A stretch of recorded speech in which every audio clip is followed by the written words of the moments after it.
اور جب ہمارے فرشتے لوط کے پاس آئے تو وہ ان کے آنے سے غمناک اور تنگ دل ہوئے اور کہنے لگے کہ آج کا دن بڑی مشکل کا دن ہے۔ اور لوط کی قوم کے لوگ ان کے پاس بے تحاشا دوڑتے ہوئے آئے اور یہ لوگ پہلے ہی سے انتہائی بےہودہ حرکتیں کیا کرتے تھے۔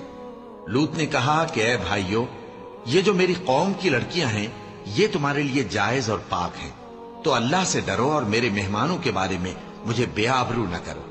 کیا تم میں کوئی بھی شائستہ آدمی نہیں؟ وہ بولے، تم کو معلوم ہے کہ تمہاری ان بیٹیوں کی ہمیں کچھ حاجت نہیں، اور جو ہماری غرض ہے اسے تم خوب جانتے ہو۔ لوط نے کہا، اے کاش مجھ میں تمہارے مقابلے کی طاقت ہوتی، یا میں کسی مضبوط قلعے میں پناہ لے لیتا۔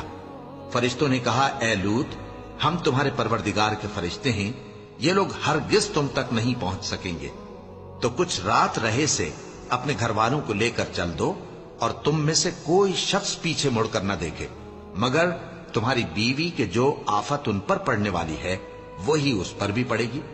ان کے عذاب کے وعدے کا وقت صبح ہے، اور کیا صبح کچھ دور ہے؟